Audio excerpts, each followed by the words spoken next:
In April 2026, the rap game got hit with one of the craziest headlines in years, as the feds would announce they had arrested the rapper Pooh Shiesty, who was arguably the biggest rapper to come out of Memphis since Young Dolph. He was arrested alongside his own father and his close friend and fellow rapper Big 30, as well as a handful of other members from his infamous Chopper Gang street clique, and they were being accused of a crazy crime, allegedly kidnapping and robbing at gunpoint numerous victims at a music studio in Dallas. But what made this case truly explosive was the identity of one of the victims, none other than the trap god himself, Atlanta rap legend Gucci Mane, and the very person that Pooh Shiesty was signed to under his 1017 label. The feds would claim that the whole motive of the incident was to get Pooh Shiesty freed from his contract with Gucci, allegedly sticking him up at gunpoint and making him sign away his rights, like Suge Knight did to Eazy-E back in the day. Now, this was shocking for many people, but fans of Pooh Shiesty might not have really been that surprised, because after all, Pooh Shiesty had previously made numerous headlines for crashing out in a similar fashion, with at least 2 instances of him pulling guns on people and opening fire since breaking into the rap game in the early 2020s. The first incident involved a shooting and a robbery of 2 guys over some dope and a pair of sneakers, and the second incident involved Shiesty allegedly shooting a security guard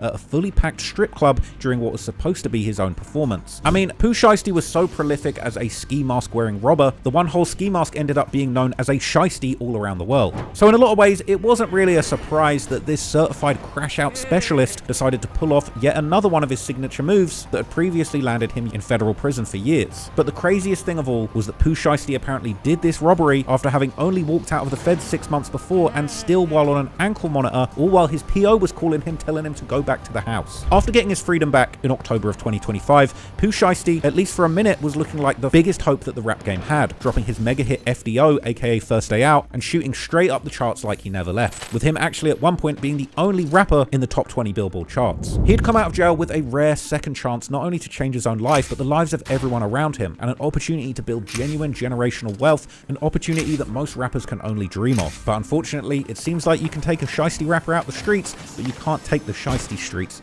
out of the rapper. But with all of this going on, it raises one very difficult question to answer. What was it that made Pooh Shiesty so upset, so mad, so greedy that he was willing to throw away his whole life at the peak of his opportunity? Now, the obvious answer would be just straight greed, with Pooh Shiesty's contract with Gucci Mane that he had signed at the very beginning of his rap career, way before he had a chance to see how popular his music would actually become, ultimately left him getting a smaller share of the millions he was making than he would if he was independent. But in reality, the recording contract splits might only be the tip of the iceberg, because when you look really deep into the lives of Pooh Shiesty and those around him, there seems to be a much deeper story under the surface. Because for years, him and his crew have been involved in a very complicated and very dangerous world where rap industry connections also connect to local gang rivalries in numerous cities. And it might just be some of these overlaps between the rap industry and street gangs that could truly explain why Pooh Shiesty might have just thrown his whole life away for good. So in this video, we're going to be taking a deep dive into the treacherous world of the Memphis gang scenes and the rap industry that seems to control who gets robbed, who gets rich, and who lives and who dies.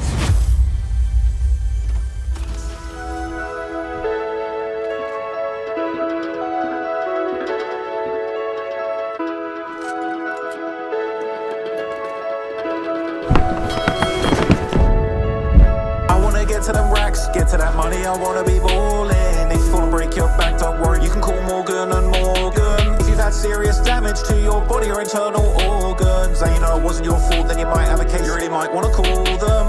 If you're hurt by someone else's negligence, you deserve to be paid 35 years of results, so you can trust them with your case. America's largest injury law firm, but not all law firms are built the same. Don't pick wrong, it's a big mistake. Get the wrong law firm and you're out the game. They got more than 1,000 lawyers, so you know that they're ready for battle. With 100 offices nationwide, so take them a case to tackle. They recovered over 30 billion bucks for all their clients, and the fee is free unless you win, so you might want to try them. I want to get to them racks, get to that money, I want to be ballin'. If you fall and break your back, don't worry, you can call Morgan and Morgan. If you've had serious damage to your body or internal organs, and you know it wasn't your fault, then you might have a case, you really might want to call them. You can start your claim now with Morgan & Morgan at www.forthepeople.com/traplawross. Link in description, or you can scan the QR code on screen using your phone camera. Thanks Morgan & Morgan, back to the video. Content warning. This video is about a sensitive topic involving loss of life. We've removed any graphic content to comply with YouTube's guidelines. We aim to provide informative, factual journalism on a tragic event in the public interest, but does not dismiss its seriousness. All clips are used under the doctrine of fair use for news reporting and analysis. Some points made in this video are opinions and theories. I am not responsible for third-party information. If you want to watch my videos uncut and extended, go to patreon.com/traplawross, where you can get those for just $2. Also, you can now watch my new drops on Spotify, so go search me there. Here's the video.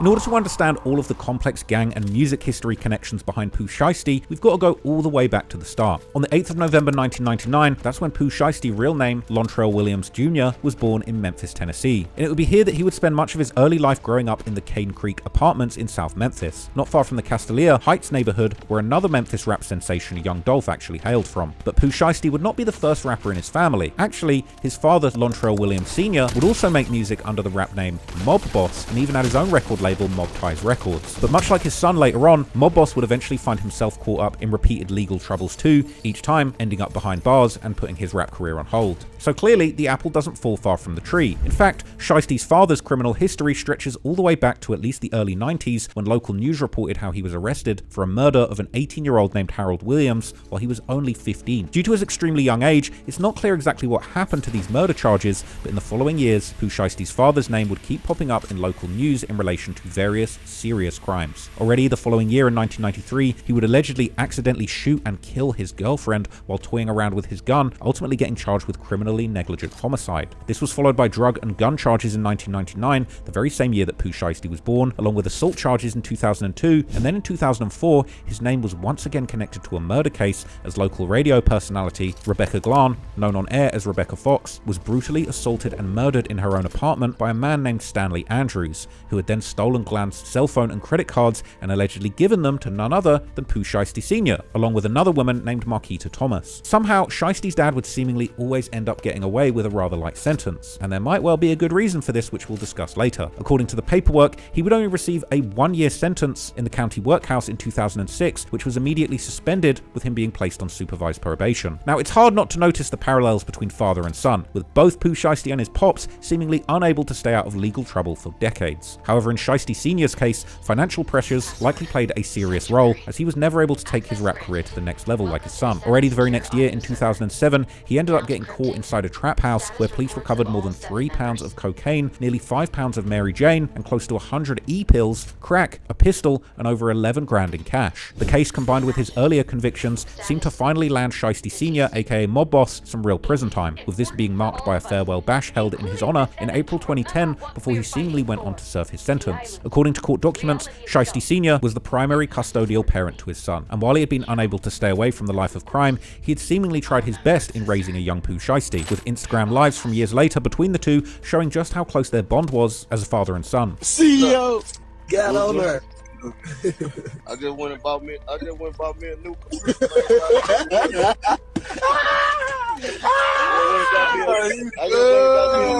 Hey, I see y'all doing all this stunning on the camera, man.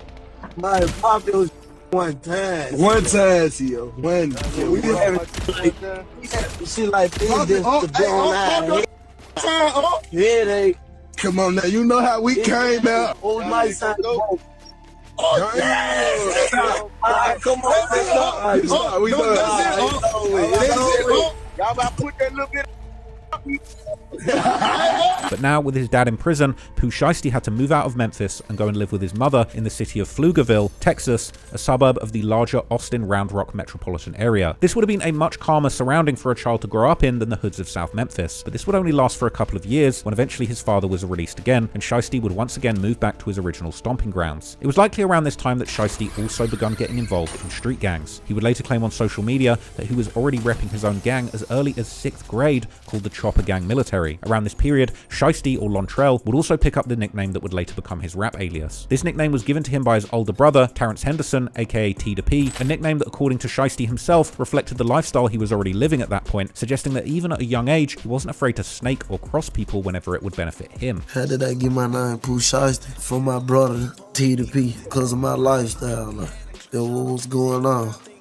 They called me that, but he stamped it Pooh Shiesty like this your name. But while Shiesty had allegedly come up with the Chopper Gang moniker as early as 6th grade, the first traces of his gang involvement that still exist online today seem to appear around 2014 when he was just 14 years old, as he began repping a new clique known as OLG or OG Lump Gang. Shiesty at the time went on Facebook by another nickname, Pooh Bezel OLG Williams. OLG was named after a 16-year-old named Myron Armstrong Jr., better known in the streets of South Memphis as OG Lump or OG Lil Lump. He would be killed in a February 2014 double shooting in the Orange Mound neighborhood. OG Lump had been a highly respected youngster in South Memphis with close ties to members across several well-known gangs that would later play key roles in Memphis trap lore. This includes the gang Trula Mafia, whose members allegedly killed Young Dolph many years later, as well as the Young Mob, whose members would allegedly play a key role in the wave of revenge killings that followed Dolph's murder, as well as another crew called GSM, aka Goon Squad Mafia. They'd be represented by Young Dolph's close friend and artist Key Glock, who would even be seen paying tribute to OG Lump by repping #OLG in his early YouTube videos. One reason why OG Lump was so respected in South Memphis was because of his alleged connections to the city's underworld, and as someone close to him would later claim on social media, OG Lump had made himself a multi-millionaire by the time he was killed at just 16. So in 2016, Shiesty would experience another major loss as his close friend, 19-year-old Montrell Crucher, aka Trey or Castellia Kitchen, would be shot and killed in January near the corner of Summer Avenue and Hudson. Trey's death had a huge negative impact on Pooh Shiesty, who would often reminisce about him on social media, even writing a post every single year following his death where he would cryptically reminisce about a mission that he was supposed to do with Trey, this mission seemingly becoming Trey's downfall. He would seem to blame himself and explain how it would have been a different situation if Shiesty had been there with him. Around this same time, you can increasingly see Shiesty and his friends beginning to rep the Chopper Gang crew, this time without the word military at the end. And soon, the Chopper Gang would also begin to rep the number 375, with each digit matching the letters CGE in the alphabet, these 3 letters standing for Chopper Gang Entertainment. As Shiesty and his friends began focusing on music around 2017, that decision would eventually take them further than any of them could have possibly imagined, going from youngsters coming out of the middle of a Memphis war zone to doing business with some of the most famous rappers to ever come out of America.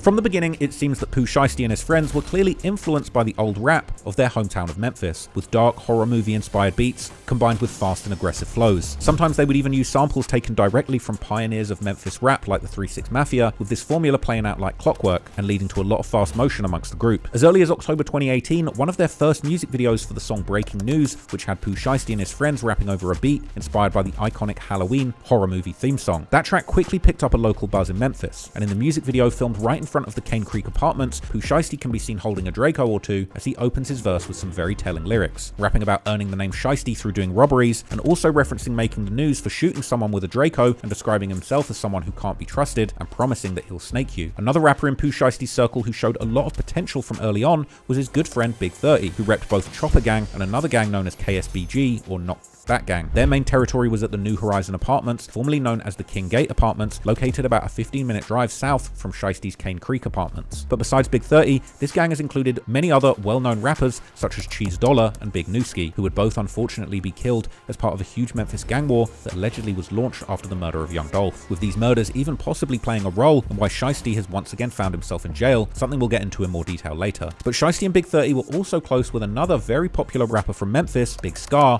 real name Alexander Woods, who repped a gang called Double R, standing for Rich and Ruthless. With Shiesty and Big Scar, their relationship went deeper than actual friendship because they were actually blood cousins. I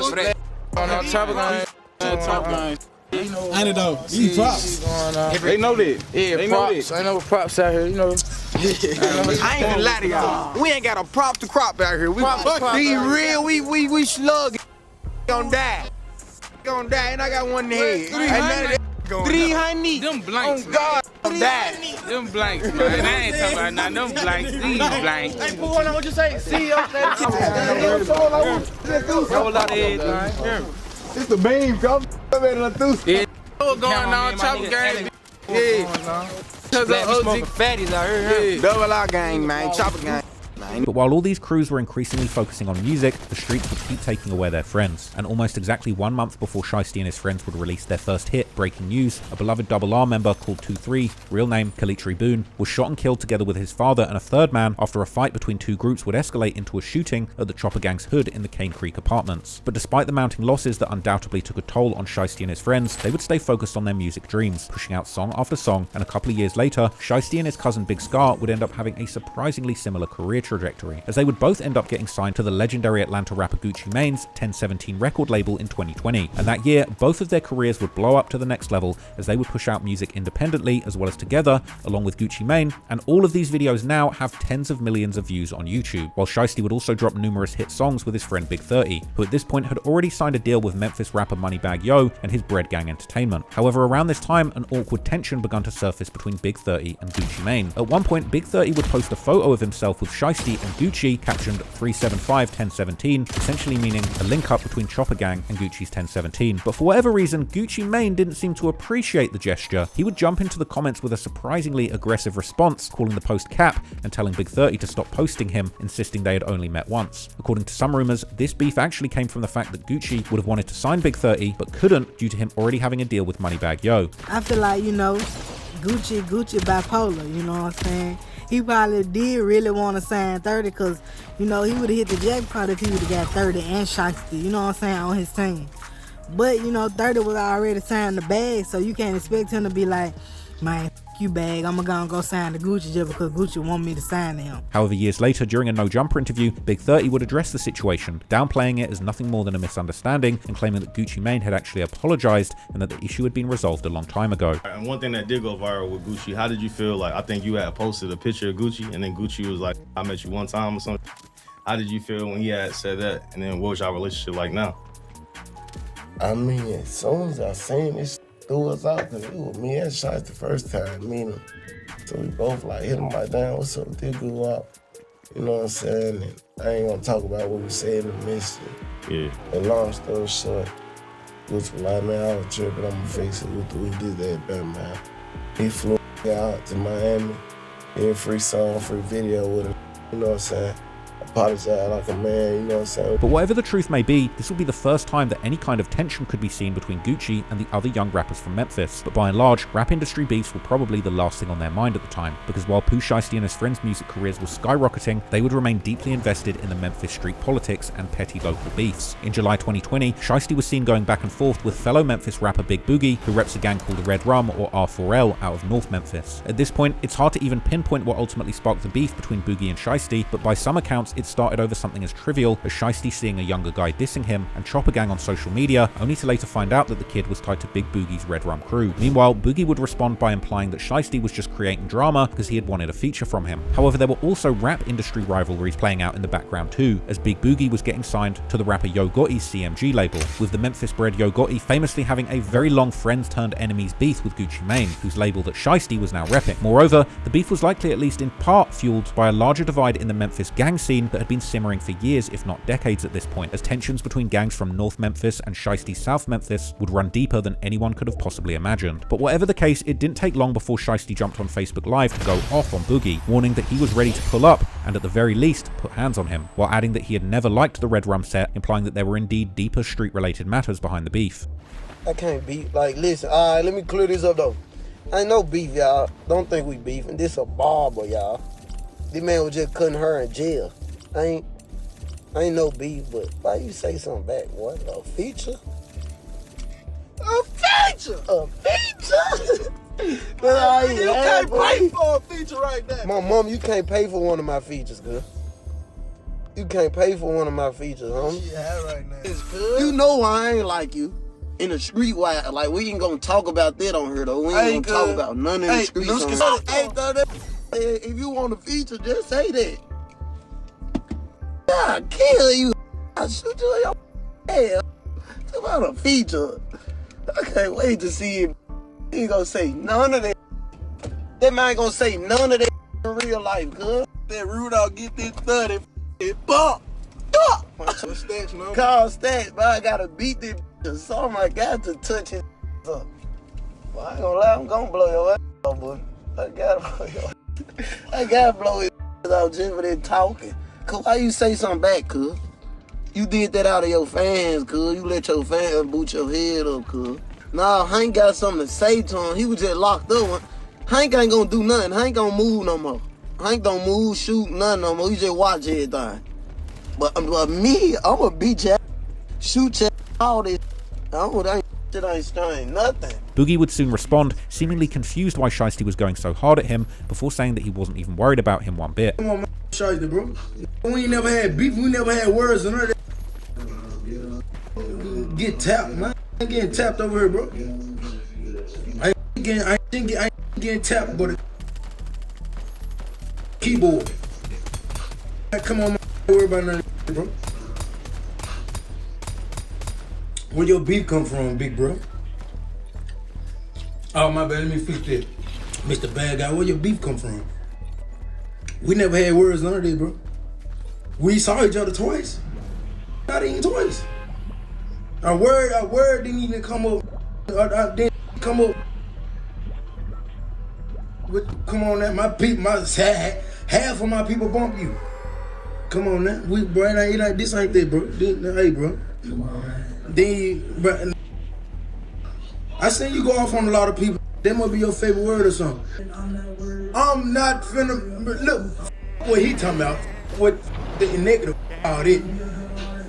I'm not gonna with me, bro. I'm just gonna keep it at that, bro. Gonna me, bro. God bless you, little bro.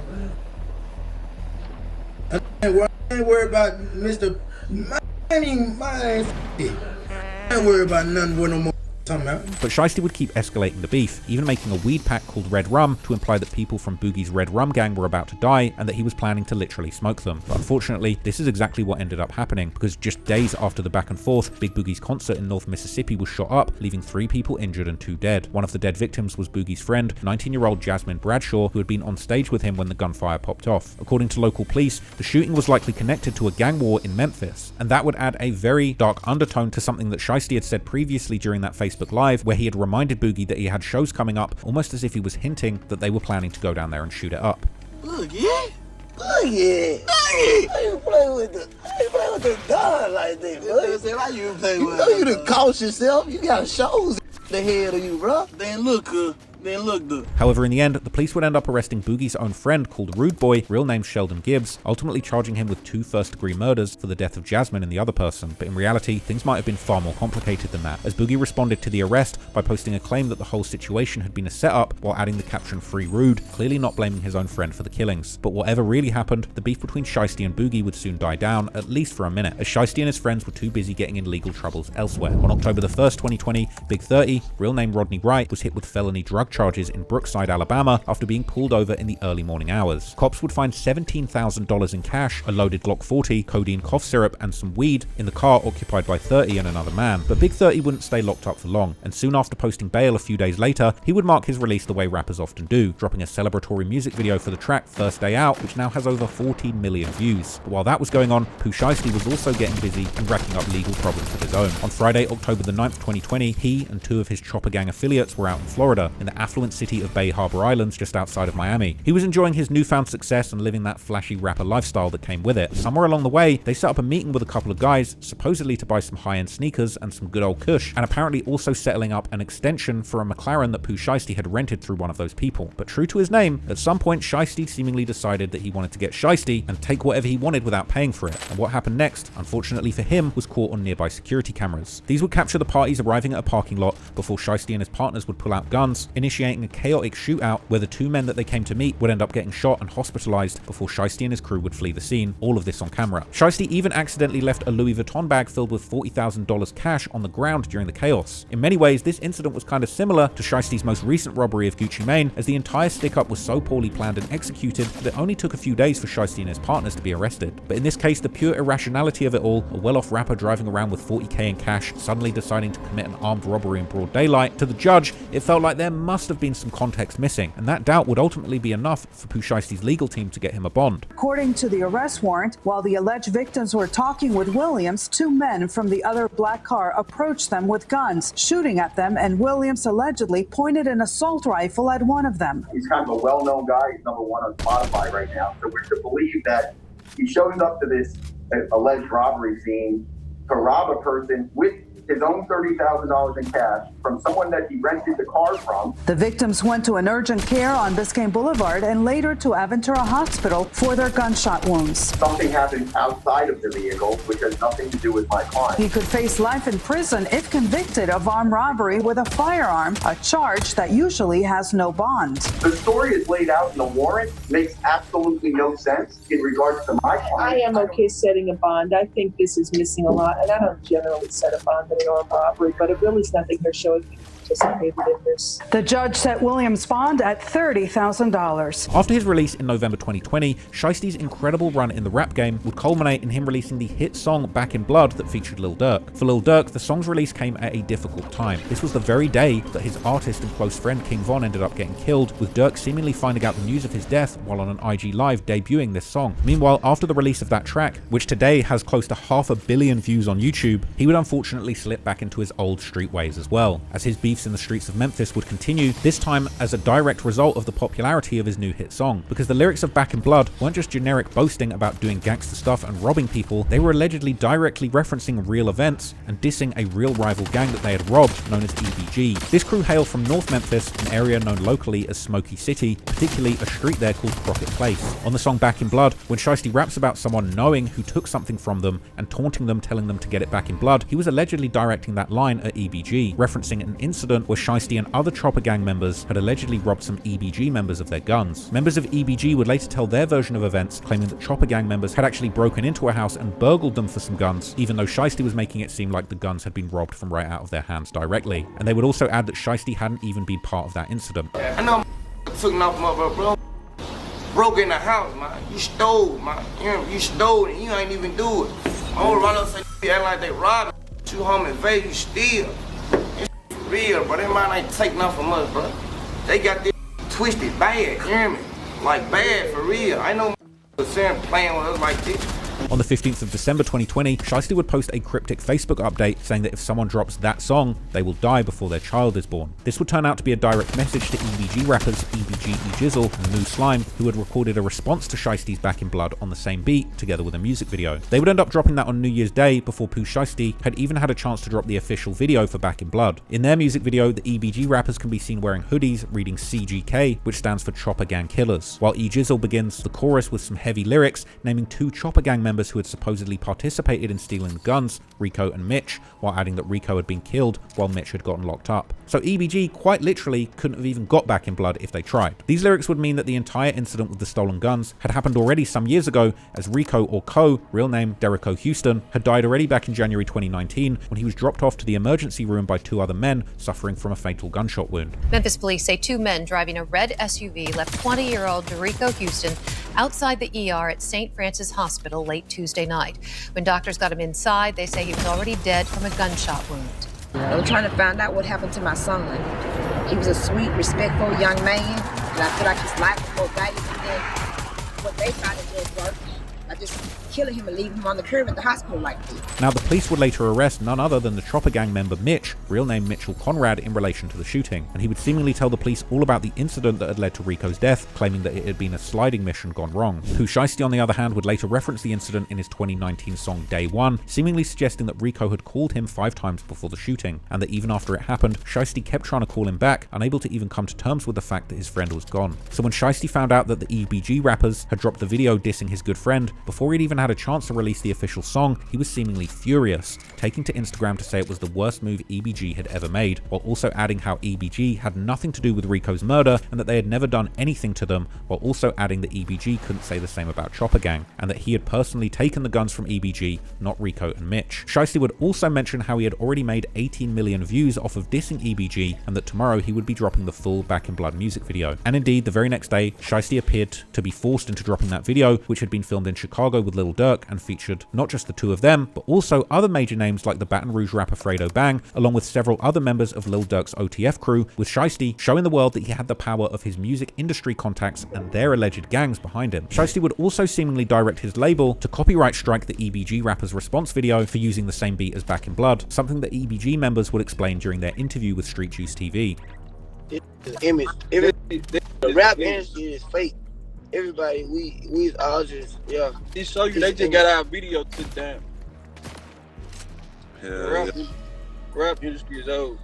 However, Shiesty's label would seemingly eventually give up, as the video would keep getting re-uploaded multiple times, with one of these uploads still remaining online with 1.5 million views. But in the grand scheme of things, that was nothing for Shiesty, as his official video with Dirk for Back in Blood would reportedly end up gaining 50 million views in just a month, and the video today about to touch 500 million views. So by February 2021, Pooh Shiesty had become the most streamed artist in the entire United States, with his breakout hit Back in Blood bringing millions of ears to his Shiesty Season mixtape that ended up making it to the top of Billboard's top rap albums chart and Spotify's top US albums chart. Shiesty's labels, including Gucci Mane's 1017 and their parent company Atlantic Records, would have Pooh Shiesty's face plastered on billboards all over major American cities, from Atlanta to even Toronto in Canada. And the record industry as a whole was overjoyed in celebrating this self-proclaimed shooter-turned-superstar. And to celebrate all the success, Gucci Mane would even surprise Shiesty with a brand new, customized Jeep Trackhawk that he would gift to Shiesty while celebrating his own 41st birthday, with that gesture showing just how close Gucci Mane and Pooh Shiesty were at this point. Come on, bro, you gotta get in with me, man. So look at your round. Look at your round now. Get your phone up. Put my phone on there. Give me a slime. Get my slime over here. Get my other phone, man. Yeah. Phones on that phone. Hey, dude, here, bro. Give me a light, bro.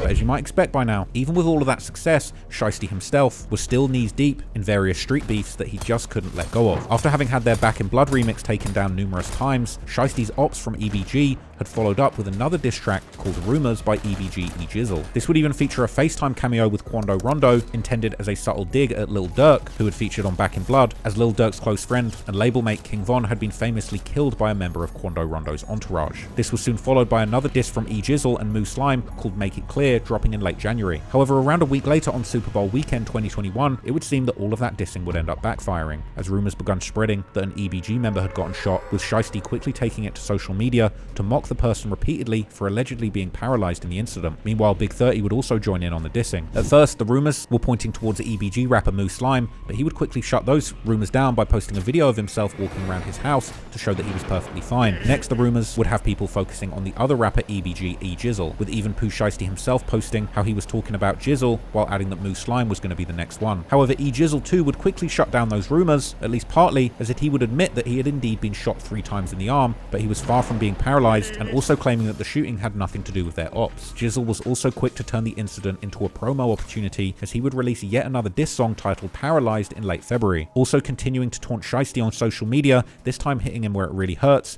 as he would make fun of Shiesty's brother T to P, who at the time was deep into a fight with brain cancer. Already in early March, local news would report how Shiesty's brother had lost the battle and passed away, with Shiesty posting a voice memo from none other than Drake, who had reached out to offer support after hearing the news. I just want to send you my condolences, man, you know, and just let you know, like, the cycle of life is so unfair, you know. Sometimes it just hits us so hard, like, money can't change that, you know.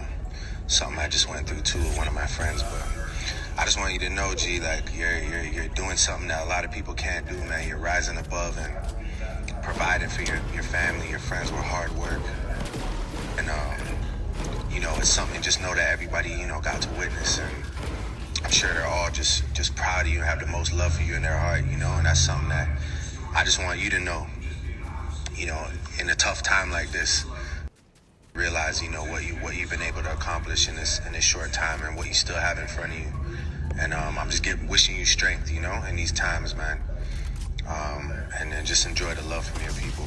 Losing his brother was undoubtedly impacting Shiesty hard, but meanwhile he had to continue pushing his music career, as he was quickly becoming the hottest new rapper out, with his streaming numbers rising by the tens of millions every month. And already later in March, he would continue touring, as well as dropping numerous popular songs and music videos like Ugly, featuring his label boss Gucci Mane, and So Icy Boys 3 with his cousin Big Scar, Gucci, and the 1017 rapper Fujiano. But it wouldn't take long for the trouble to find Shiesty again, and already a few months later, it was time to press that self-destruct button all over again. Because during Memorial Day weekend 2021, Shiesty was performing at a strip club called King of Diamonds, located located in his favorite city to crash out in, Miami, where he had previously done his infamous McLaren heist. During his show, Shiesty could be seen on stage with large stacks of cash bulging out of his front pockets, with this stack apparently amounting to tens of thousands of dollars. At one point of the show, someone in the crowd would seemingly manage to get hold of some of that cash, turning the tables on Pooh Shiesty and robbing him for once, leaving a frustrated Shiesty on stage looking around and furiously scrambling trying to find the money that had been taken from him. At a certain point, security began shoving people out of the way as Shiesty and his entourage pushed through the crowd looking for the money,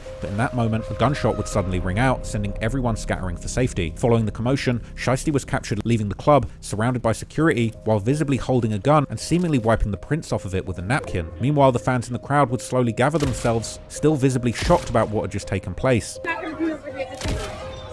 They just shot and KOD, yo. Eventually, armed police would arrive to secure the venue as shaken patrons would gather outside in disbelief that Pooh Shiesty had just shot up his own show. I don't know if we should move yet. I just want to know what's going on outside. I don't know what's going on outside, but they shot inside. Wait, why was he shooting? Because they snatched all that money out of his pocket. Oh. Yeah, he had hundreds. But my thing is, how did he have a gun in there? Who was he? No, that's Pooh No. Oh, that was Pooh Shiesty that started shooting? Oh, I didn't have my gun in there. I'm from Pittsburgh. Oh, Pooh Shiesty. They robbed Pooh Shiesty and he started shooting. Oh, I feel dumb for running now. He wasn't shooting at me. In the immediate aftermath, Pooh Shiesty would take to social media to say that no one had taken anything from him. Sounds like cap. Now, honestly, this was just a wild thing to focus on at a moment like this, because clearly that was about to become the least of his problem. And it kind of also indicated that, you know, maybe he might have had a motive to shoot up the club. So indeed, about a week later, Shiesty would ultimately turn himself in for the shooting. And after some legal back and forths, his bond would be denied by a judge who would reportedly state how there is not a chance that I am giving this kid a bond right now. But Shiesty's problems had only just begun, because at the end of June, the feds would sweep in, indicting him fully, along with two other Chopper Gang affiliates, Bobby Brown, aka Bankroll Bobby, and Jaden DeRosa, aka Dread Montana. They would be hit with numerous charges stemming from the 2020 McLaren robbery incident, and unfortunately for Shiesty, there would be no bond this time either. And new at 5:30, rapper Pooh Shiesty will remain in jail. The 21-year-old rapper, whose legal name is Lontrell Williams, is being held without bond in a federal detention center. Williams is charged in connection with the shooting of two men while buying drugs last October. The indictment charges Williams and two others with one count of conspiring to possess firearms and robbery. It was starting to seem like Shiesty had really fumbled the opportunity of a lifetime, but that wasn't all, because his arrest would also come right as the tensions in the Memphis rap scene and the streets were reaching the boiling point, and this would ultimately set the stage for what would soon erupt into one of the bloodiest wars the city of Memphis had seen in years.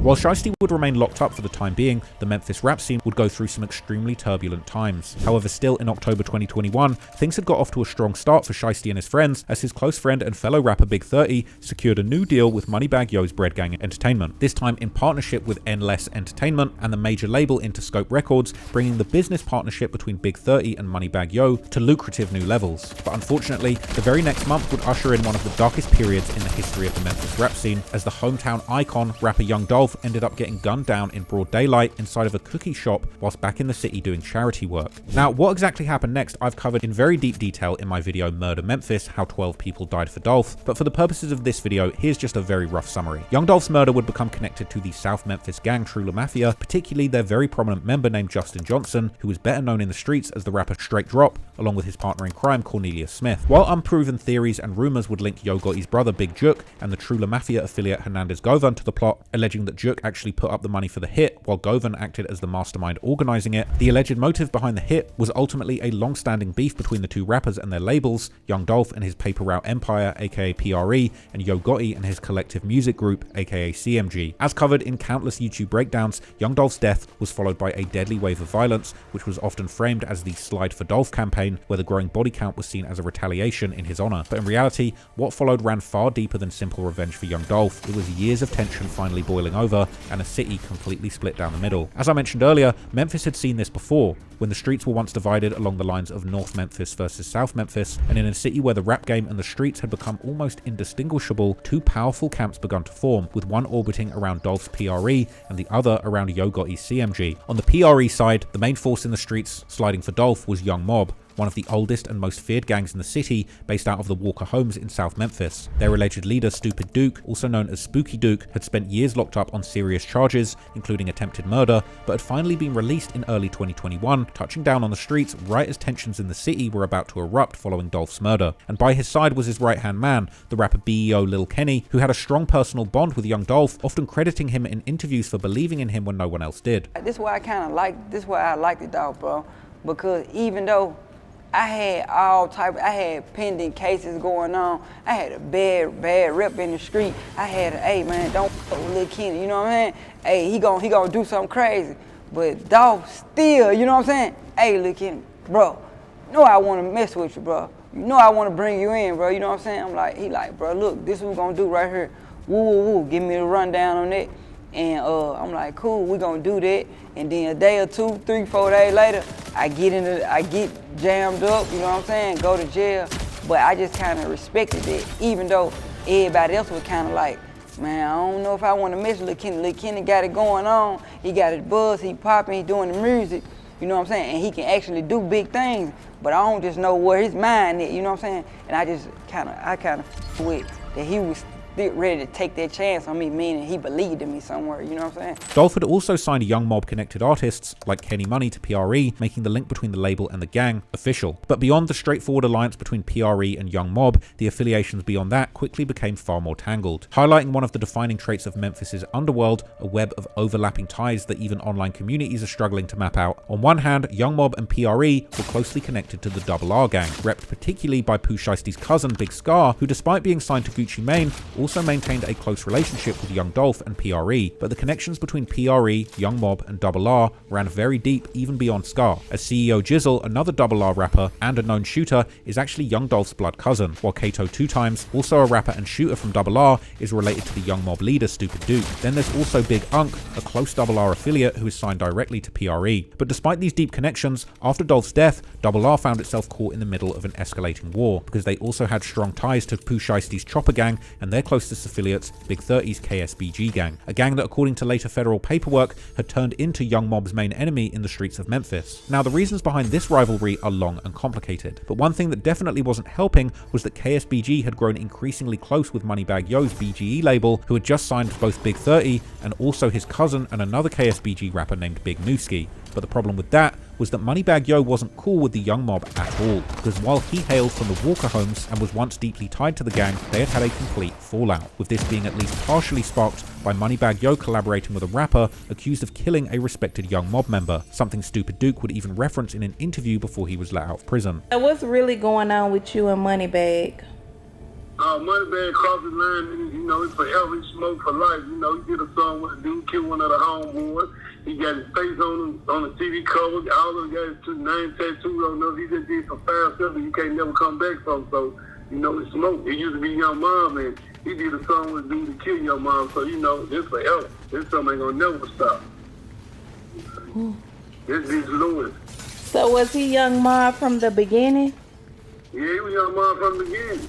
He got his tatted on him. Yeah, he Young Mom. He from the neighborhood originally. And to make matters worse, Moneybagg Yo himself had also early on aligned himself closely with Yo Gotti, Young Dolph's longtime rival, and had even signed to his CMG label. Now all of these conflicted loyalties would eventually split R right down the middle, with some members like Big Scar staying aligned with KSBG and Chopper Gang through his longtime friendships and even family connections with guys like Big 30 and Pooh Shiesty, while others, including CEO Jizzle and Kato 2 Times, leaned fully into their ties with Young Mob. And then in early 2022, shortly after Pooh Shiesty would plead guilty to federal conspiracy charges stemming from the 2 shoot incidents in Miami, another murder would take place that may well have ended up playing a key role in Shiesty's fallout with Gucci Mane. On the 28th of January 2022, the KSBG rappers Big 30 and his cousin Big Nooski had just finished performing at a local high school before Nooski would head back to the New Horizon apartments, the main headquarters of the KSBG. It would be then at around 7 PM that the police would respond to reports of multiple gunshots at the apartments, and upon arrival they would find Nooski, real name Kevion Bruce, in the parking lot, still seated in his car while suffering from fatal gunshot wounds. Yeah, we come on at 9 with that breaking news. You're taking a live look from Whitehaven.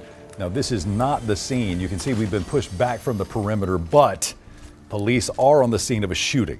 That's right, Daryl. I am at the New Horizon River Apartments in the 3000 block of Kazaza. Now, what we're being told is that police were dispatched here about an hour ago after getting a call about gunshots being fired in the area.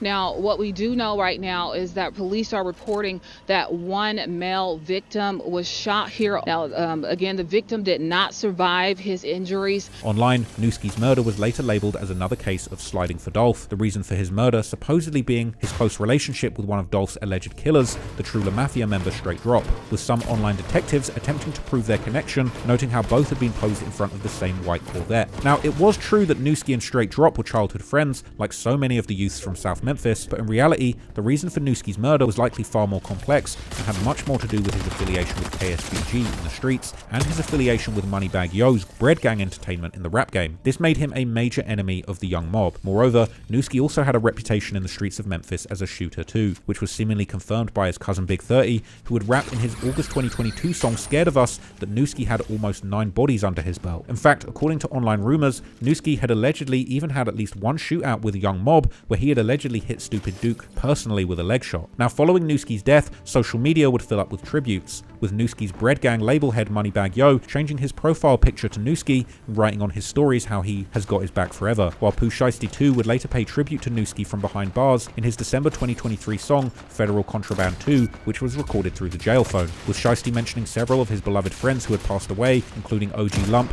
Rico, 2-3, Trey Day, and Newski, saying how they all lived through him. But meanwhile, Newski's ops were rejoicing. In July 2022, the young mob leader Stupid Duke dropped a track called He Got Hit, where he would constantly repeat the line, "He got hit like I got hit, but he ain't effing breathing," with the implication seemingly being that young mob had indeed killed Newski as a get back for shooting Duke. And just in case that line wasn't clear enough, Duke would even go further, claiming his young mob shooters had been sliding through the Kinggate apartments, now known as New Horizon, the very complex where Newski was killed. And this message didn't go unnoticed by the listeners, with many taking it as a literal confession to the murder. But Duke would continue dissing Newski through music, and also bringing in the R rapper CEO Jizzle in their April 2023 song Rewind, which was released together with a music video that starts with a very specific message from Duke, who says that if you mess with young mob, your body will be found in a car, just like Newski was. Yeah, we can't make this up, man. YML, man, double up, man. Yeah, you found dead in your car, man. Murder, no doubt. All type of murder, manipulation, everything. We with all this. In his verse, Duke would also rap about someone dying on CEO Jizzle's birthday, so they threw him a party. Jizzle's birthday just happening to be January the 28th, the very day that Newski was killed. But Newski's death didn't just escalate tensions in the streets, it would also surprisingly seem to strain and ultimately fracture the relationship between Moneybagg Yo and Big 30. Their beef would eventually go highly public after Moneybagg Yo would release a diss song titled Airball in May 2024. This caused Big 30 to go all in on Moneybagg Yo on social media, claiming that he had come to KSBG for protection whilst he was being extorted by the young mob, even suggesting that Newski's death was a direct result of Moneybagg's beef with them. And to make matters worse, apparently Moneybagg Yo hadn't even shown up at Newski's funeral. This beef would eventually cause Big 30 to leave Moneybag's Bread Gang label. And for you putting out this project now, you're independent now, right? Is this... No, I'm signed to Endless Entertainment. Okay, so you are still signed. Yeah. See, you said you was independent. You said you wasn't signed. No, I never told you that. You okay, oh no, you just not signed to Moneybagg Yo anymore. Yeah. How did you get out of that deal? Oh man, how you pay the money, sign the contract. Okay. After that. So you paid to get out of it? Yeah, it got paid, yeah. Okay, all right. And a few months after Newski's murder in April 2022, Pooh Shiesty would finally be sentenced to 63 months, or 5 years and 3 months, in federal prison, bringing his rocket-like rise to the top of the rap game to a sudden halt. Meanwhile, in the streets of Memphis, the war would continue, and already the following month, Big 30's KSBG gang would experience another tragic loss, when 30-year-old Jasper Strickland, better known as KSBG rapper Cheese Dollar, was gunned down in the parking lot of a McDonald's in his hometown by 2 shooters, who would later turn out to be members of the young mob. At the end of 2022, Pooh Shiesty would also experience a major personal loss, as his cousin and the R rapper Big Scar would pass away suddenly from an accidental drug overdose. But besides having to mourn the loss of his beloved cousin, which was hard enough as the two had apparently not been on the best terms at the time, something Shiesty would reveal in his Federal Contraband 2 song, there would also be another major controversy in the aftermath of Scar's death that would upset Shiesty personally, as Scar's close friend and sister would go on social media claiming that Gucci Mane had actually promised to pay for the funeral because Scar was still signed to 1017 at the time of his death. But according to the friend and sister, later, Gucci Mane would later back out and even demanded Scar's family to return his 1017 chains back to him. However, after this, Gucci Mane's wife, Keisha Kaur, would attempt to debunk these claims, actually posting receipts showing that Gucci had indeed paid $20,000 towards the funeral costs. But that only seemed to upset Scar's sister even more, and she would push back, saying that Gucci had only paid for a bunch of flowers while the funeral itself cost around $60,000, before adding that they were definitely planning on keeping Scar's 1017 chains. That 10K ain't did about obituaries and flowers, boo. This ain't here with no obituaries and flowers, boo. 10K ain't. My brother was way more worth, baby. My brother worth more than 10K. Yeah, Gucci's son 10,000, and it was somebody else on another 10. So it was 20,000 in all. And we didn't get the flowers. I don't give a what nobody say. Like, the money don't even matter. You asking for the trains back. But anyway, the funeral will get paid for regardless. That little ass money, that's why we say he ain't help us. I don't give a about that BMW posting receipts, none of that. Yeah, he's son 10,000. Scar's father, on the other hand, would later come out with a completely different opinion, actually thanking Gucci Mane and Atlantic Records for everything they had done for his son. First of all, I got to send shouts out to Atlantic Records, man. They gave my son a big boy chance. Gucci, I got to send shouts out to Gucci too, y'all. Y'all might not like it, but I got to give my boy what he did, man. He gave my son a major chance, man. You know, I can't let y'all throw dude under the bus like that. Come on now. The truth is the truth, man. The truth is the truth. I gave nobody permission to do that. I'm the one ain't looking for nothing. I just want what rightfully belongs to my son. I ain't asking for nothing else. I don't want nothing else. Now, it's hard to know exactly what Pooh Shiesty thought about all of this drama at the time between his cousin and the boss of his label, but what became clear in the aftermath of Scar's death was that he had been one of the only remaining links between the RR, KSBG, and Chopper Gang's alliance. So now, with Scar gone, it seemed like the remaining RR members, led by rappers like CEO Jizzle and Kato 2 Times, would position themselves entirely on Young Mob's side. This is yet another matter where Gucci Mane comes up too, because as the 1017 label's website still shows, Kato was actually signed to Gucci Mane's label at the time of all of this going down, with this likely being something that Pooh Shiesty wasn't very happy about from behind bars, especially considering what happened next. Because already a few months later, in February 2023, KSBG would lose yet another member to the streets. As a 15-year-old member, LaCorian Smith, aka JR Splat, would end up being shot and killed in South Memphis by an unknown assailant who opened fire towards a group of people gathered in front of a house. According to a neighbor who witnessed the shooting, the killer was moving with purpose, as if he knew the exact target he was looking for. And this is where things would get particularly tricky, because following JR Splat's murder, it was particularly the Young Mob affiliated RR rappers that would seem to diss him the most in their music, with CEO Jizzle and Kato 2 Times dropping a song titled Step Brothers 2 only a few months later, where Kato rapped in the chorus how he drops another song every time an op dies, while Jizzle would mention in his verse how his ops can't even afford a tombstone and that he will chase his ops to their homes. These lyrics seem to fit JR Splat's murder to a T, and there would be a public funeral fund started for him after his death, with it being confirmed that he was indeed seemingly killed in front of his home. Jizzle would also mention how his op had lived a short life, a very sad reference to the fact that Splat was only 15 when he was killed. Perhaps as a response to all the KSBG members getting killed, members of KSBG and Chopper Gang would seemingly decide to start a new clique or alliance around this time, naming it CMO, or Certified Members Only, with Big 30 seemingly framing this alliance as something like a Memphis version of the infamous O-Block Get Back Gang, as he would also begin to rep a new set of letters, PS4N, that apparently stood for Punish for Newski. Others would also seemingly confirm on social media that CMO was indeed primarily KSBG and CGE members, aka the Chopper Gang Alliance, but it also included members from other gangs, including somewhat surprisingly also seemingly some North Memphis based gangs like Fam Mob and the Fast Cash Boys, who have had close ties with Yo Gotti's CMG label while also having their own beef with Young Mob that goes years back. Meanwhile, in early July 2023, Young Mob would get a major reinforcement as one of the gang's alleged founders, BEO Lil Kenny, was released from prison after being gone for over 4 years. He would apparently hit the ground running and pick up the rap career that he had started before his prison stint, with Kenny dropping a track and music video titled First Day Out, which would end up going semi-viral, now having over 2 million views on YouTube. With Kenny's rap career now gaining some serious momentum, he would soon get a major co-sign, as he would release a song with none other than Pooh Shiesty's label head, Gucci Mane, who would hop on Kenny's track titled Too Much, even shooting a music video with Kenny in Walker Homes, surrounded by numerous Young Mob members, including the alleged leader, Stupid Duke, while Gucci would even give the entire Young Mob a shout out in his verse. So given the the war that was raging on between the young mob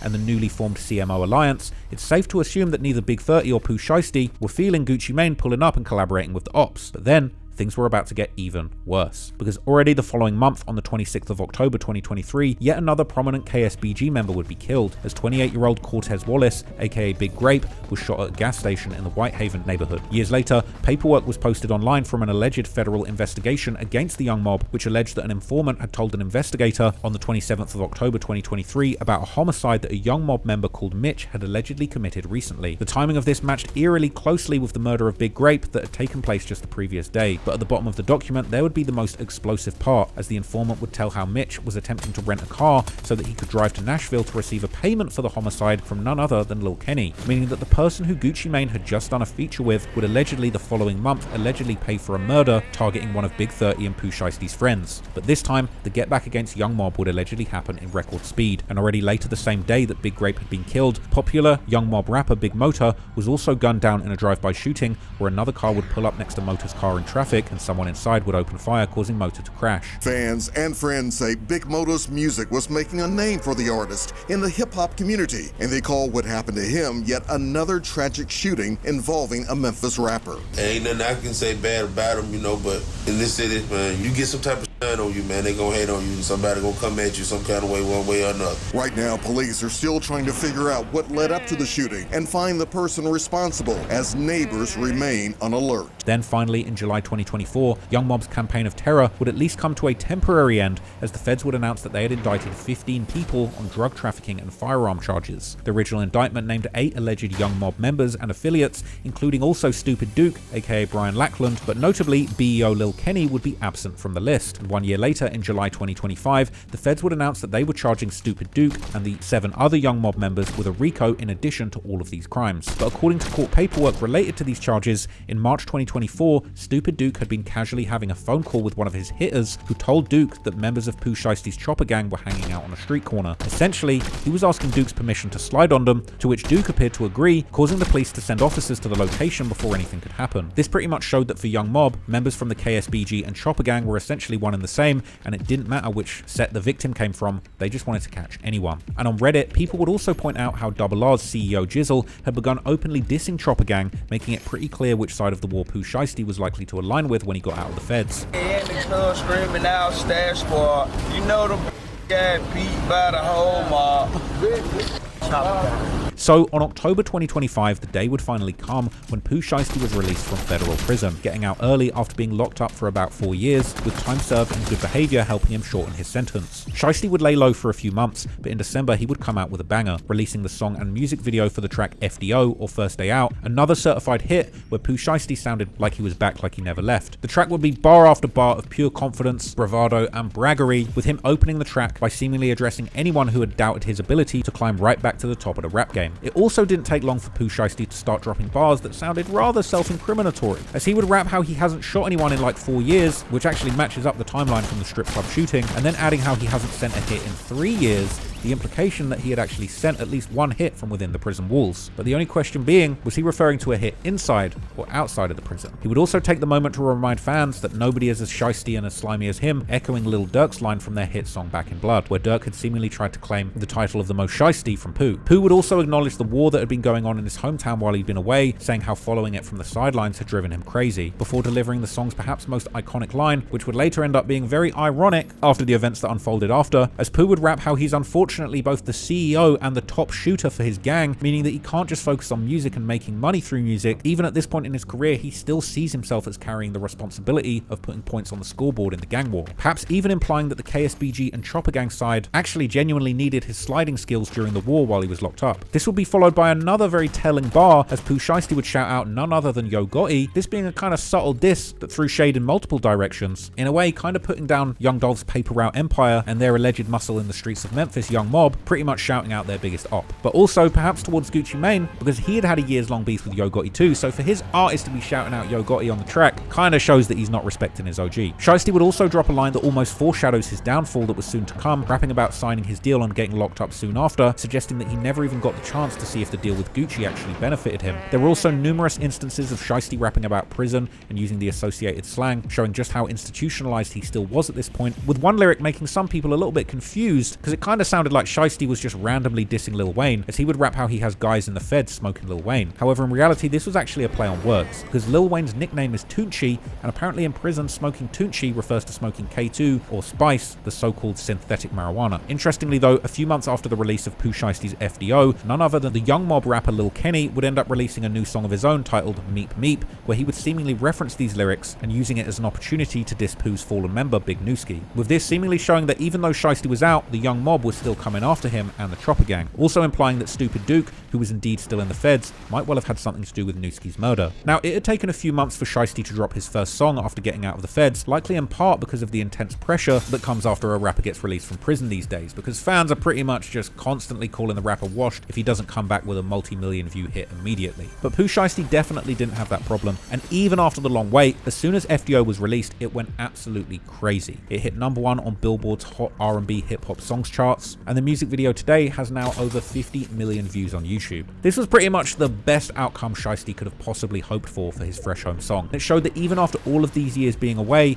he was still respected in the rap game, and he was able to pick up right where he left off at the very top of the industry. But the problem was that just as Shiesty himself had mentioned in the song, he'd barely had the time to realize just how popular he was, and the deal that he had signed with Gucci Mane was probably done during a time when Shiesty's career wasn't looking as bright as it was in 2025. But let's not forget, he actually signed his deal before Back in Blood had even released. Now, of course, we don't know the specifics of Pooh Shiesty's deal with Gucci Mane, but it's safe to assume that just on the timing, it likely wasn't a deal that one of the most top 5 popular rappers out right now would be deserving of. But even beyond issues with money, whether or not Gucci Mane had realized it, he had actually done some major acts of disrespect towards Shiesty and his friends like Big 30, because releasing a song with BEO Lil Kenny while Young Mob were openly claiming the murder of Big 30's cousin Nooski was just straight unforgivable disrespect, and that wasn't all. Gucci signing the RR rapper KO 2 times while he was still in the middle of a war against KSBG and Chopper Gang, as well as openly rapping about murders of KSBG members in his songs, would be yet another unforgivable stroke of disrespect from Gucci Mane to Pooh Shiesty that he probably never would have been able to recover from. And so coming into 2026, it seems like all of these issues playing out in the background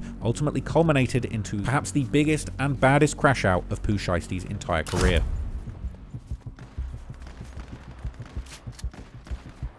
On the 10th of January 2026, Gucci Mane and his team flew to Dallas to meet with Pooh Shiesty and his camp to discuss Shiesty's contract with Gucci's 1017 label. According to a later criminal complaint, Shiesty at this point was unhappy with the terms of his deal, but to be fair, the document doesn't specify the source of this claim, which would suggest that it likely came from someone closely involved in the negotiations that actually led up to the meeting. But anywho, Gucci and his crew arrived at the studio around 1:45 PM, but found out it was still closed, so they would leave to buy some alcohol. About an hour later, at 2:53 PM, Pooh Shiesty's father reached out to the studio owner attempting to book a session for Shiesty and Big 30, and soon after, around 3:15 PM, Gucci and his team were finally let inside the studio. Just minutes later, surveillance cameras caught Shiesty's father outside the building pacing around on his phone, and a couple of minutes later, at around 3:39 PM, a studio employee arrived and saw Shiesty Sr. and Jr. at the back door of the building engaged in what appeared to be a heated argument on the phone. Shortly after this, surveillance cameras captured Shiesty, his father, and his entourage entering the studio. Their entourage included Rodney Wright, aka Big 30, Corday Johnson, aka Baby Slime, Kadarius Waters, aka KD, and Terrence Rogers, aka CMO Dan Fool, DeMarcus Glover, aka CMO Twin, and Darian McDaniel, aka Glizzy, while the last of them, Demarion Gibson, aka Mookie Rowe, would briefly return to a vehicle before coming back carrying a bag slung over his shoulder, this bag likely holding a bunch of guns that this crew of gangsters would later make use of. Inside the studio, Gucci and his crew were watching a football game, with one security guard positioned inside with them, while another remained in the car monitoring the studio from outside. Shortly after arriving, Shiesty took a phone call seemingly with his parole officer, telling them that he thought that his caseworker had approved for him to be outside for rec time. However, according to the victims, Shiesty was told that that wasn't the case, and he would need to return to his house arrest address immediately. It would be around this moment that the victims noticed he was wearing an ankle monitor, indicating that he was indeed on house arrest while this was going on, with Gucci allegedly suggesting that they reschedule the session for a time when it would be approved. But instead, Pooh Shiesty asked to speak with Gucci privately in the recording room, which Gucci actually agreed to, proceeding to enter the room with Shiesty, his father, and Big 30, while the rest of the people remained outside in the control room continuing to watch the football game. Inside the recording room, Pooh Shiesty would allegedly produce paperwork apparently intended to release him from his contract with Gucci's label before telling Gucci to sign it, but unsurprisingly, Gucci said no. This allegedly agitated Shiesty as tensions visibly escalated, with one member of Gucci's team watching the situation unfold through the glass window between the recording and the control rooms. At one point, they realized that things were starting to go left, and they texted one of the guards in the lobby. Meanwhile, as things kept escalating inside the recording room, Shiesty would tell Big 30 to go get his bag, and after he returned, Shiesty would allegedly proceed to pull out a Draco-style gun from the bag, pointing it straight at Gucci, demanding that he signed the label release. Later on, this incident had fans clowning the irony, pointing out that Pooh Shiesty had just rapped about this exact kind of situation on the FDO song, and it seems that at this point Gucci realized that this was a full-on Crashout in motion and that he was fully outnumbered and outgunned. He would proceed to sign the papers, seemingly being the only one in this exchange who understood that this was in fact real life and not a Tarantino movie. The masterful plan would continue, with Big 30 allegedly pulling out a phone in order to film this crime, apparently recording Gucci signing the document while also directing him to say how he had released Shiesty from his contractual obligations. Now, the absurdity of this situation became even more clear as Shiesty then allegedly proceeded to tell Gucci to hand over his cash, his watch, and even his earrings and wedding ring. And after this, Shiesty would turn out to the other mastermind Crashout in the room, the sensei who had seemingly taught him everything about being a brain-dead Shiesty Crashout, Pooh Shiesty Sr., with him presenting this paperwork signed under duress and asking if everything looked like it was in order, to which Sr. would note that the date was still needed next to the signature to make the paperwork bulletproof. Following the successful signing ceremony, Shiesty and the others would exit the recording room, and that's when his entourage seemingly decided that it was now their turn to get paid too, as they all produced guns and begun demanding expensive items from Gucci's crew. During the stick-up, one of Shiesty's goons, Glizzy, aka Glizzy375, would allegedly repeatedly threaten to shoot one of Gucci's crew members, this allegedly being a person named Brandon Putnam, aka BPEA, aka BP, who is apparently a private chef and longtime friend of Gucci's, who seemingly acted even as his best man during his wedding with T. Shakur. Thankfully, Pooh Shiesty as the brains of this operation. He would then tell Glizzy to chill, and there was really no need to escalate the situation more. But apparently, seemingly mad that he couldn't add an easy hack to his catalogue, Glizzy, or one of the other masterminds from Shiesty's entourage, would then proceed to choke another one of Gucci's associates to the point of almost passing out unconscious. That victim was allegedly Gucci's photographer, Matthew Marshall, and he would end up being robbed of a Rolex watch, a Louis Vuitton bag that contained multiple other high-value watches, as well as his Apple AirPods and his wallet. Now, this is dumb for so many reasons, but like AirPods got a tracker in it. You guys just... Now, the cherry on top of all this was the fact that most of these items were actually equipped with Apple AirTags, making it easy for anyone to trace where exactly they were taken. So as the altercation inside the room escalated, some of Gucci's crew even attempted to leave, but their way was blocked by Big 30, whose role in this heist seemed to be reduced to simply acting as a human barricade to the door so no one could get out. Now, at this point, Gucci's two security guards would attempt to enter the room guarded by Big 30, managing to only partially open the door, quickly realizing that they were outnumbered and outgunned. One of Gucci's crew members then reportedly saw Gucci being pushed onto a couch in the control room, leading the victims to believe they were about to be executed. But instead, Shiesty placed a gun to BP's head and ordered both him and Gucci to leave through the west exit, instructing Gucci's security to escort them to their vehicle. So at around 4:48 p.m, just about an hour after arriving at the studio, Shiesty and his entourage would then get out of the studio through the east exit, with security cameras outside the building capturing their vehicles used in the escape. Following this incident, it would only take about a week before rumors about it happening began surfacing online in great detail, showing that the information likely came directly from someone who had been present. There would even be leaks of supposed security camera footage showing Gucci being held by a man wearing a ski mask, but it seems pretty obvious that that was just AI. However, it seems that originally most people thought these were just rumors and just a bunch of lies, with Gucci himself briefly trying to finesse these claims that his wedding ring had been stolen by posting a picture of himself, apparently taken before the robbery, where it was visible. Now, at the time, Adam22 from No Jumper would say during a podcast with Wack 100 that he had heard this rumor from multiple Memphis insiders, with both Wack and Adam agreeing that it would be incredibly idiotic for Shiesty to try and pull something like this just after getting out of federal prison and on an ankle monitor, while also questioning which side would even have the motive to put this rumor out there in the first place. There's crazy rumors going on in the streets. About what? And I feel like people are scared to report on this. It's starting to really trickle out. Don't go there. Pooh Shiesty and Gucci Mane. Oh yeah, he signed Pooh Shiesty before yes, 5-6 years ago. Okay. Now, I don't want to tell you what I'm about to tell you, but I've had multiple Memphis insiders tap in with me, not Stan G. You ain't had no multiple fucking go man. I have. And I don't need that either, because a lot of other people have been tapping in about it. But the story that's going around that everybody's scared to report on, and this is just a rumor, is that basically Pooh Shiesty and Choppa Gang ran down on Gucci Mane, relieved him of some of his possessions, and basically forced him to sign a contract releasing Pooh Shiesty from 1017.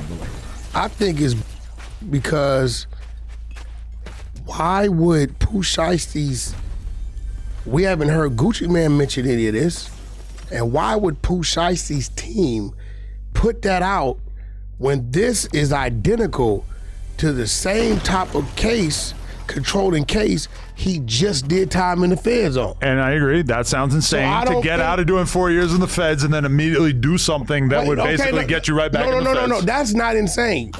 Insane is your team putting that out there in the streets. But nobody's putting it out there. This is just somebody had to put it out there. Listen, loose lips sink ships. I've just been hearing about it. I'm guessing that they're probably trying to not have it be out there because nobody wants to see Pooh go back to the feds. Now, Hernandez Govern, aka Bet with Quet, who was accused but acquitted of masterminding the Young Dolph murder, would even claim that Yo Gotti had in fact now officially signed Pooh Shiesty, dissing Gucci Mane for allegedly only signing Memphis artists because of his beef with Yo Gotti. Hey, I don't know who need to hear this, man, but no, I'm lying. Hey, Gucci Mane, LaFleur, you went and signed 100 from Memphis, Tennessee to try to antagonize Gotti all because he your wife. Then you dropped them little and killed Pooh and not Gotti and took Pooh Shiesty from you. How I feel to have Memphis, man, take your wife and your #1 artist. You gotta tighten up, Gucci. All that goofy shit you were doing. Signing 100 from Memphis, Tennessee, you ain't never heard the mixtape. Just signing and trying to antagonize them. And you know we know about the other little shit that just happened too. Yeah, we gonna run that later on though, Gucci. Real shiesty around here, I see. Hey, y'all pray for Gucci. Hey, Gucci LaFleur, you know I grew up around my granddad and them, bro. They say when you get married, man, you're supposed to always keep your wedding ring on.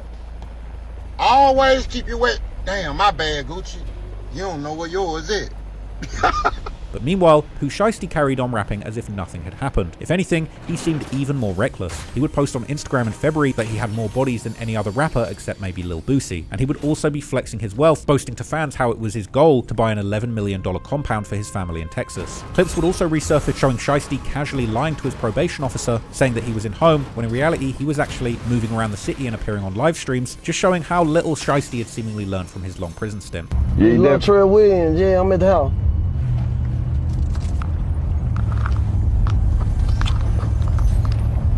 But at the beginning of April, he was about to be reminded once again, as the feds would announce that Shiesty, his father, Big 30, and all of the other members of the entourage during the alleged robbery kidnapping had been indicted by the Northern District of Texas.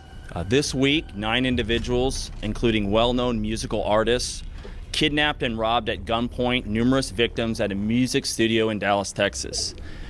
8 of the 9 were arrested yesterday in Dallas, Memphis, and Nashville. These individuals who are charged and arrested include Lontrell Williams Jr., also known as Pooh Shiesty, Lontrell Williams Sr., Rodney Wright Jr., also known as Big 30, Kadarius Waters, Demarion Gibson, DeMarcus Glover, Corday Johnson, Darian McDaniel, and Terrence Rogers has not been arrested yet, but will be soon. During this initial press conference, the feds would not reveal the identities of any of the victims. Specific to who these victims are and a specific location of this studio that you were talking about? I'll answer the last part first. Yes, it'll be in the complaint, and we're happy to get you a copy of that. It's now unsealed. It was off Dallas Parkway in Dallas, Texas, a music studio. That's what's identified in the complaint. As far as victims go, we won't get into, at this time, who the victims are or not. However, as the unsealed criminal complaint made its way to social media, it didn't take long for people to put 2 and 2 together and realize that the rumored incident with Gucci Mane, or Radrick Davis, RD, had indeed taken place. Following the Fed's announcement, hip-hop media went into a frenzy, with 2 main topics quickly dominating the conversation. The first one being, why would Pooh Shiesty do something so stupid, given that he had just spent over 4 years behind bars and just gone #1 on the hip-hop charts? Pooh Shiesty, you gotta be one of the most stupidest I've ever seen in my life, brother. So, like, what the fuck are you thinking? Yeah, why would he do that? It's hard to wrap your head around. on the internet testifying against themselves. Yeah. I've never seen this level of this level of stupidity is crazy, bro. It need to be documented. Also, this was the worst kept secret. Fam, the minute this happened, I just know about it. Knew. Immediately. I didn't know. Who knew? I found out from Ice. Me too. But the second topic, especially for many older fans, was the more important one. Had Big Goo Wop really bit the cheese and cooperated with the feds and become a full-blown snitch? Won't snitch on. We stand down for ourselves. Like, if I gotta go, I'm gonna go. I done went before. I don't want to snitch on to save nobody's life, not even my own. I'd die if I snitch on. That's on my mama. Now, I'm gonna be honest with you. It says Gucci Mane did the identifying, bro. So I don't know if y'all want to, don't get mad at me. I ain't write this up. It says the white cameraman and Roderick Davis described Shiesty as wearing, now maybe this, which I don't know what's snitching or what's not. If they're like, nah, was just wearing a Shiesty, and then the police pinned that on Shiesty, did Gucci snitch? Or maybe Gucci just said, nah, Shiesty was wearing a Shiesty. I'm about to break it down for you. No, it's different. Now it's moving the goalpost. No, it's different. He's a businessman. Let me break this down. I'm gonna stay low, and I never will. A word? I'm a true G. A true G. Now, what? Exhibit B. Exhibit B. Yeah, I ain't gonna tell nobody, not even the police. I don't believe in none of that shit. Oh, you don't believe that? The only thing I believe in is don't tell the police. That ain't age well at all. You don't believe in that? And it sound like Gucci cooperated. It sound like the victim. Gucci was a victim and gave his testimony. Come on over here with me, Gucci. It's all right. It's all right to go and be civilian. Yeah, come on. Yeah, come on over here with me, Gucci. Press charges on they to the full extent of the law. That's how you get to. Now, I don't hear nobody telling Gucci not to press charges like they trying to convince me not to press charges on Thug. I don't hear nobody calling Gucci for pressing charges. I'm not even surprised because Snitch 9 and made it so popular and you think Gucci Mane is influenced by 6ix9ine? 1000%. To me, my person, because he 1000%. 1000%. For the simple fact is, when a lot of rappers and a lot of these street dudes, once they seen Snitch 9 come out and do that, and he's still accepting, and he still do numbers, and he's still able to make money. Back in the day, that was unheard of. It hit different from Gucci doing it, I ain't gonna lie. Now, those who had argued that Gucci hadn't necessarily snitched were pointing in particular to the fact that one of his security guards was reportedly an off-duty police officer, and under the law, officers are typically required to report crimes that they witness, whether they're on duty or not. But the original complaint also had very little clear proof that it had indeed been Gucci who had been giving any incriminating statements, with one of the only lines referring to Gucci identifying the clothes that Shiesty had been wearing. But not long after the news about the incident had hit the internet, Wack 100 would come out with a new explosive revelation, exposing that Pooh Shiesty's father had allegedly cooperated with the police all the way back in 2009 while doing his plea agreement regarding the numerous legal troubles that he had run into back then. As one of the stipulations of Shiesty Sr.'s agreement was that he would provide substantial assistance to the state, including complete and truthful information which assists in the investigation or prosecution of other individuals. However, the situation surrounding Gucci's cooperation was also about to become a lot clearer when on April the 8th, during Pooh Shiesty's court hearing, an FBI agent testified that Gucci Mane had in fact given a statement to Dallas police about the alleged kidnapping and robbery. This was a revelation that, according to journalist Bryson Paul, had prompted Pooh Shiesty to shake his head in disbelief in the courtroom. But this was only the beginning when it came to Gucci providing statements, because the following day, Gucci Mane would put out a new song titled Crash Dummy, which provided over 3 minutes of him giving nothing but uninterrupted statements about exactly how the incident went down in question. He would flow over a classic Zaytoven beat and delivered some iconic lines, starting the song out saying how Shiesty really went out like a crash dummy and that he was still signed to Gucci Mane after all of that, before he would also give a bonus diss to Big 30 calling him a junkie and a fat flunky, and then Gucci would also break down all the events of the day like he was still giving a statement to the feds, before even throwing shade at Pooh Shiesty's father, and then delivering one of the best lines of the track, putting it on wax that the paperwork that he was allegedly made to sign at gunpoint was in fact done under duress. The classic Gucci style unintended humor of the line even drawed a reaction from his former friend Waka Flocka. Put the ink to the paper, I was under duress. But seriously though, while I'm making this video, it is still kind of too early to say exactly what's going to happen with this case. Now, Shiesty's legal team so far are arguing somewhat convincingly that the case is far weaker than the feds initially made it seem, pointing to a lack of material evidence and claiming that it rests on little more than uncorroborated testimony. So we had a bond hearing today and a PC hearing today. I think that the relevant things that were said today that I thought were fascinating were that it took 3 months to build a case. And I think the reason for that was because the statements that were given on the evening that this occurred were very questionable. I think the way that the statements were made, what allegedly was witnessed and what wasn't witnessed, I think gave great pause to the FBI. The FBI doesn't take 3 months to arrest someone if they believe everything that was said on the night that it occurred. What we didn't hear today is there is no contract, this mystery contract. They have no contract. They have no video of this alleged signing of a contract. They have no guns. They have no jewelry. They have none of that physical evidence. Now, you know me, I'm not from the streets. I don't care about any of the so-called street rules, and I couldn't give a damn about whether Gucci Mane actually snitched or not. But will he actually step into the witness booth and give a statement if this thing goes to trial? I find that pretty hard to believe. But no doubt, it is fair to say that the 46-year-old Gucci Mane you see today, the husband, family man, multi-millionaire business mogul, is really not the same person that Gucci Mane was back in the 2000s and early 2010s that we all fell in love with. That Gucci made some great music, and also, he would have never ever wrote a statement or snitched. Now, had Pooh Shiesty pulled something like this with the old Gucci, he might have got away with it for a bit, but he might have then found himself buried in the woods behind some middle school like Jeezy's friend Pookie Loke, the last person that tried Gucci. But let's not forget, that Gucci Mane was also suffering from a crippling drug addiction and mental health problems. He famously slipped into a full-blown drug-induced psychosis that arguably landed him in prison for several years, where he would eventually end up doing the hard work, getting sober, and becoming a completely different man that we see today. But that's exactly why Pooh Shiesty's latest Crashout feels so disappointing and embarrassing. Just a few months ago, during his XXL interview in December 2025, Pooh Shiesty still had positive things to say about Gucci Mane, explaining how he had been inspired by the way Gucci turned his life around after getting out of prison in 2016. He would also say that Gucci reminded him how he was still much younger than Gucci was at the time that he went in, making him realize that he still had his whole life ahead of him as long as he stayed on the right path. The way Gucci came home and like, they motivated me too, because like, you know, I took notes from there, like how he switched it up, how he toned up, you know, got fit, got his mind healthy, like took notes in there every way, so they motivated me to move how I'm moving like toward today too. So like he showed that it can be done, like all you gotta do is want it. You got sobered up, you know what I'm saying? We got a lot of the similar traits because I realized that he woke up when he was in there, you know what I'm saying? Like he really woke up and he wasn't just in there playing or, you know, not taking it serious.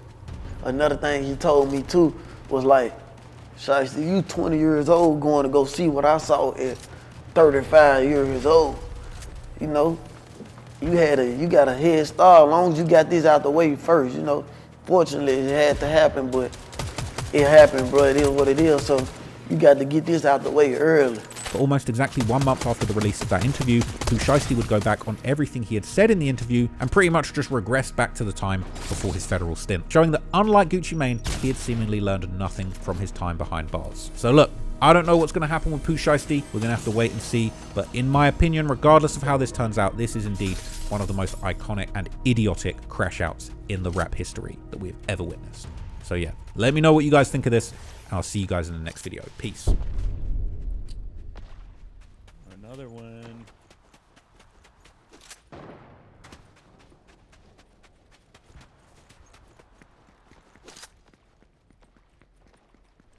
All right. Will I win this one?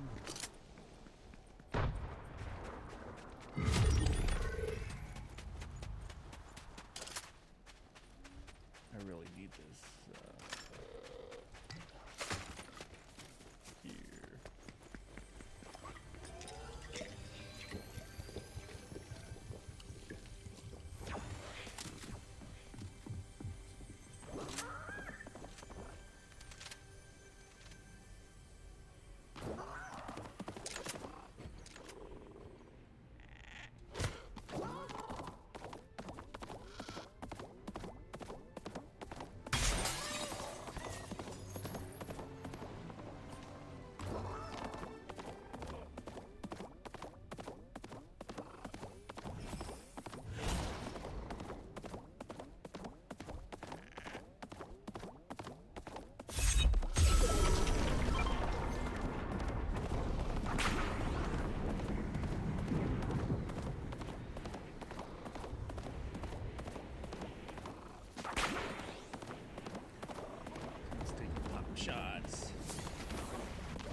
to go to lunch.